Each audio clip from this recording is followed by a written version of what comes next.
Opa, boa noite, boa tarde, bom dia. Depende da hora que você vai estar vendo o meu vídeo, né? Então, começando agora a apresentação do meu tema, que no caso é o tema de todos os alunos, a qualidade da água. Aqui tá, fiz uns slides, eu vou estar acompanhando pelo notebook, certo? Também já serve como uma colinha, né? Deixa eu aqui.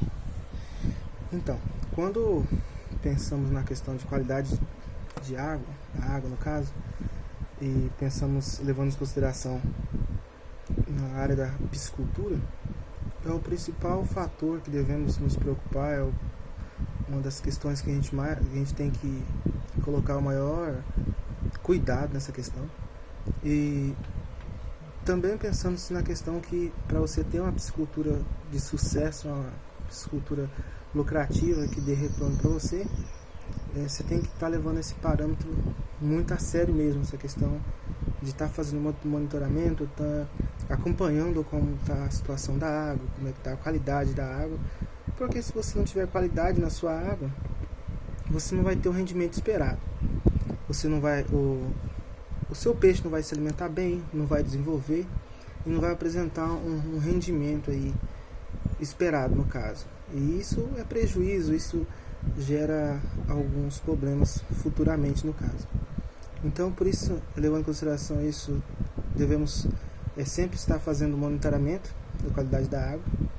Depende da disponibilidade do produtor, ou se tem alguém que cuida da propriedade, do dono e tal. Uma regularidade, sempre estar fazendo esse monitoramento. E sem contar, voltando na questão da alimentação, se o peixe não estar em no caso uma água de qualidade, ele não vai ter uma alimentação adequada, ele não vai conseguir se alimentar bacana, no próprio tanque não vai conseguir suportar a biomassa existente ali e tal, pode gerar alguns problemas para o produtor e pelos animais no caso. Eu pesquisei sobre alguns kits que são utilizados nas propriedades. Depende da situação, depende da situação financeira também do produtor.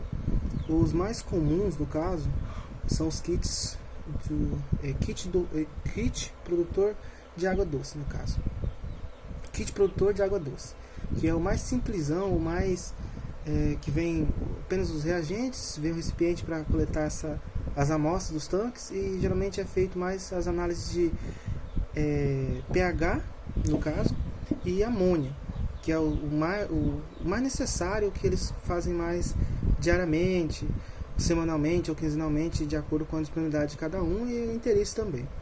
Também tem o kit Polikit Piscicultura Água Doce, que é um pouco mais caro, um pouco mais, que vem com mais, no caso, mais elementos, mais produtos no caso, que também vem com o disco de Sexti, que é para ver a visibilidade e transparência da água, e a turbidez no caso. Muitas vezes há uma confusão entre turbidez e visibilidade ou transparência. A turbidez no caso é a questão da água estar suja e tal, e a visibilidade é até onde, espero não ter confundido, a visibilidade é até onde a luz solar consegue penetrar no tanque. Muitas das vezes está muito transparente a água, isso pode se tornar um problema para o produtor no caso, porque quanto mais se a luz solar consegue alcançar o fundo do tanque, isso vai proporcionar um aumento na questão de algas no tanque, e isso não é legal, isso acaba sendo desvantajoso para o produtor. Então é recomendado muitas das vezes, são recomendações práticas assim, básicas que o produtor pode fazer na sua propriedade, recolhendo esterco, né, bosta de vaca mesmo, jogando dentro do próprio tanque, e assim aumentando um pouco como é que eu vou dizer assim, a proliferação de fitoplânctons, no caso, que vai dar aquela coloração mais azulada na água, dar uma coloração mais verdeada. Aquelas são plânctons, no caso. E daí isso vai dificultar um pouco a penetração da luz solar até o fundo e vai diminuir um pouco a questão de proliferação de algas. Porém, levando em consideração assim que as algas proliferam muito rápido e acaba ocasionando prejuízos e transtornos dentro da produção de piscicultura, no caso. Deixa eu passar aqui. Com esses kits, consegue analisar os parâmetros da água, no caso, tanto físicos quanto químicos. Os físicos são os mais comuns, vamos por assim, os mais fáceis de ser analisados, como temperatura, a cor, a turbidez, visibilidade e transparência da água, no caso. Você consegue estar fazendo aí com a questão de temperatura. Você pode estar usando um termômetro, se tiver acesso a um termômetro e tal, isso pode ser quase no meio tempo real, você consegue fazer isso. A cor, isso aí, como eu falo, é no olhômetro, você vai ter que estar despertando essa informação, assim, ó, já está tem uma coisa errada aqui e tal, e acompanhar. E com os demais análises que você vai estar fazendo na propriedade, no tanque, no caso. A turbidez, que eu já falei um pouco, a visibilidade e a transparência. E quando entra nos parâmetros químicos, que é o pH, a alcalinidade, a dureza da água, é oxigênio dissolvido e amônia, já é uma questão mais prática que entra já na questão dos kits com os reagentes. Que na maioria das vezes, na maioria das propriedades no caso, o pessoal leva mais a consideração assim, leva mais a fundo, consegue estar focando mais na questão do pH e da amônia, porque é um dos problemas mais comuns que tem e o que mais prejudica, vamos por assim, mais complica a situação. Quando falamos na questão do pH, voltando aqui à questão dos parâmetros no pH, no caso, como é que é feito? O produtor vai ter acesso ao kit, dependendo do kit. Vamos levar em consideração que ele vai ter acesso mais simples, o kit produtor água doce.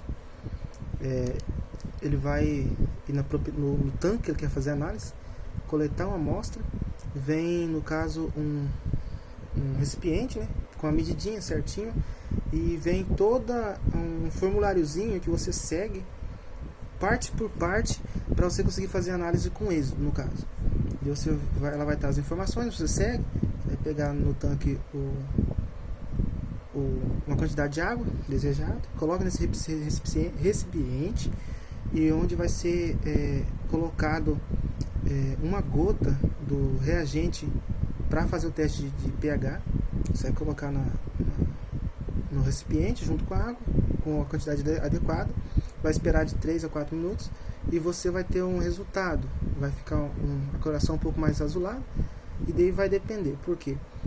Levamos em consideração que um pH ideal de um tanque é de 5.4 a 6.9, levando em consideração assim algumas informações. Vai apresentar uma cor um pouco azulada, que tem uma tabelinha que vem junto com o kit para você comparar. E daí, com a cor que apresentar na sua amostra misturada com o reagente, vai indicar qual o nível de pH que tem no seu tanque. Daí, se está um pouco abaixo ou um pouco acima, porque assim, ele tanto acima de 6.9, chegando no 7, ele está muito alcalino, no caso, já não é tão interessante. E também abaixo de 5.4 ele já está muito acidificado ali a água, no caso. Daí algumas maneiras que são, algumas maneiras não, mas algumas formas de estar corrigindo esse pH, a utilização de, no caso, calcário. O pessoal também usa um pouco de cal virgem e tal, mas tipo assim, isso tem que ser bem controlado para também não estar ocasionando alguns outros problemas, porque tanto no solo quanto na água, o calcário tem o poder tamponante, assim, o poder de estar diminuindo a acidez no local. No caso, a acidificação da água ele vai diminuir um pouco, aumentando o pH e deixando mais neutro, no caso, mais próximo a 7, por exemplo. e a amônia, que são a segunda coisa que é mais utilizada na questão para fazer as análises, porque a amônia é o mais comum, assim, porque quais são os fatores que provocam o aumento de amônia no tanque, por exemplo? Resto de alimento, um dos principais. Vou colocar lá, tá a indicação lá para colocar 4 kg para a quantidade de peixe no tanque. Vou colocar um pouco mais lá. Um dos problemas da ração é que a hora que ela umedece, ela afunda e vai para o fundo. A partir da hora que for para o fundo, o peixe não vai acabar comendo, e isso vai estar ocasionando a questão a produção de amônia. Isso é problema para os peixes.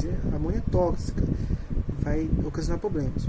O outro princípio, no caso, é o próprio dejeto do peixe. Dejeto não, entre aspas, as suas excretas, que ocasiona muito a questão de amônia. Talvez uma superlotação dos tanques aí pode proporcionar uma quantidade grande de esterco, de bosta de peixe mesmo na água.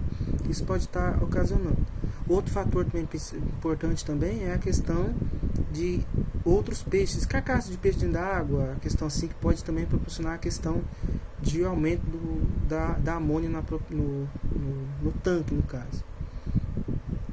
Daí a questão assim, para estar controlando um pouco disso, é sempre estar fazendo o monitoramento do tanque, ver se vê algum tipo de peixe morto, alguma coisa assim, que isso acontece, é comum acontecer, pegar e tirar. A questão de troca de água, sempre estar fazendo uma boa oxigenação na água, fazendo uma troca de água nesses tanques. Isso auxilia muito na questão assim, para diminuir um pouco esse teor de amônia, né, nos tanques, no caso. Deixa eu passar aqui. Eu falei na questão assim, no slide que eu fiz, né, no caso, tem uma foto da amostra, indicando a questão dos parâmetros da amônia e do pH. Eu vou estar disponibilizando esse slide por esse motivo, porque eu não tenho acesso a um kitzinho para estar fazendo e estar demonstrando no caso. Isso. Daí a questão do procedimento de análise, depois que é feito a questão do pH, o mais utilizado para fazer a sua como é que eu vou dizer, gente? Análise, no caso, o kit, ou se não o pH, que se torna bem mais prático. Cadê? A correção, isso. A correção, como fazer? A questão do pH é mais questão de estar utilizando calcário, cal, numa quantidade assim, adequada que possa estar auxiliando e não prejudicando. E a amônia, que uma forma de precaução, de correção, no caso, é troca de água, a limpeza dos tanques, na questão de carcaça, questão de controle da alimentação, não deixar sobrar muito resíduo lá, no caso.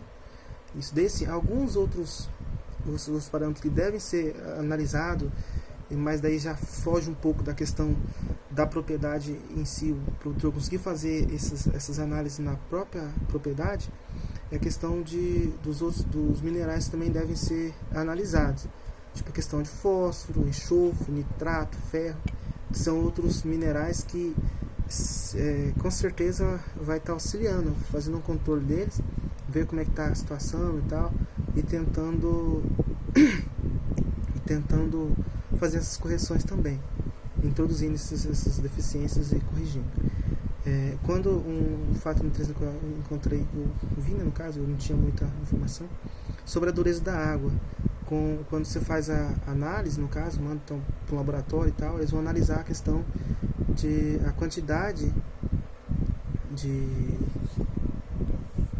vai estar analisando a quantidade de cálcio, no caso, e magnésio, porque daí assim, se encontrar uma porcentagem de 55 a 200 miligramas de cálcio e magnésio, no caso é uma água mole, no caso uma água boa. Uma água, no caso, quando você encontra uma quantidade de 201 a 500 miligramas de cálcio e magnésio por litro, aí já é uma água muito carregada de sais, já se torna uma questão é considerado como uma água dura no caso, tipo isso. E voltando um pouco, dando um geral assim, né? Para quem tem como negócio a questão de piscicultura, ele tem que estar fazendo essas análises, tem que fazer essas correções necessárias, e é muito importante sim estar sempre fazendo esse monitoramento, porque teoricamente o resultado desse monitoramento é um sucesso na sua produção de piscicultura no caso, e não ter nenhum problema, porque essa questão de não controlar o pH, a amônia e dentre os minerais que precisam ali está circulando, está ali de certa forma também auxiliando, esse aí é de suma importância, não pode deixar jogado lá e achar que tudo bem. Tem que fazer esse monitoramento, ter uma água de qualidade para você ter uma produtividade de qualidade, um rendimento e futuramente um bom retorno financeiro também. Professor, é isso. Espero que o senhor tenha entendido um pouquinho sobre o que quis passar. Vai explicando qualquer coisa estamos à disposição. Eu vou estar enviando o e-mail. No e-mail também, qualquer coisa eu compartilho com você no Drive, a apresentação. E o vídeo assim que possível eu estou enviando. A internet aqui em casa é meio tensa, mas também. Valeu, professor.